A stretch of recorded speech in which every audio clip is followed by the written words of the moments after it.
Okrem toho, že otec ma priviedol aj k samotnej práci, tak spoločne máme nielen prácu, ale máme spoločné aj hobby, ktoré je behanie a konkrétne je to maratónny beh na dlhé trate. Čiže otec tiež niekedy, samozrejme už je na dôchodku, otec už nebeháva, ale ja sa snažím a pokračujem v tejto rodinnej tradícii takisto.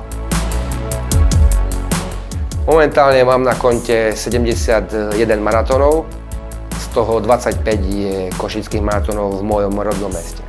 Šport mi pomáha, a hlavne behanie to, že nepriberám na váhe, lebo strašne mám rád pivo. A tým pádom, keď behám, tak nepriberám.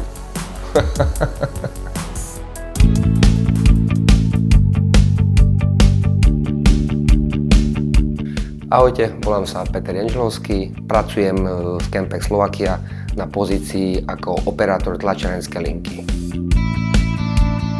K tejto firme som pričuchol pred 28 rokmi, kde vlastne už môj otec pracoval a priviedol ma k tomuto remeslu. Znie to troška neuveriteľne, ale fakt je to moja prvá a jediná zatiaľ táto práca a dúfam, že aj zostane.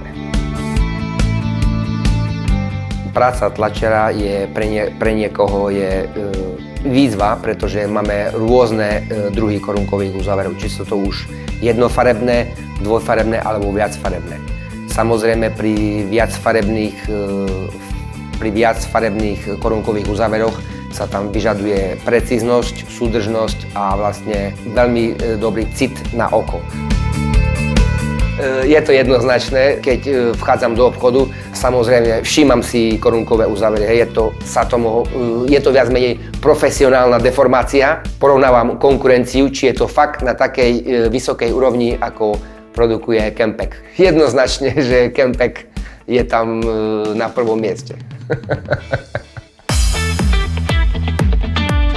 Niekedy sa človek nad tým pozastaví, že koľko je za tým práce, koľko je za tým driny, koľko je za tým určitého odriekania a vy prídete do obchodu, kúpite si pivo, otvoríte a ten vršok sa zahodí. Je to taký paradox, ale proste každý zákazník vyžaduje kvalitu.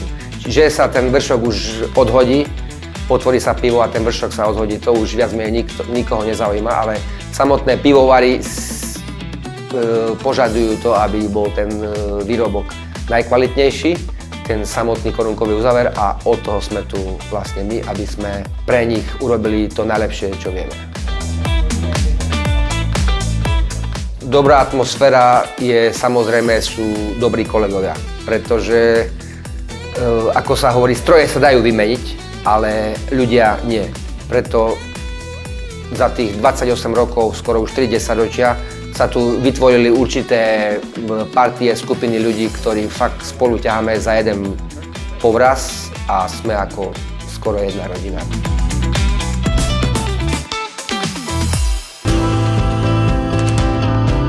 Počúvaj, z tých 54 maratónov, čo si zabehol, ktorý máš taký najviacej v pamäti?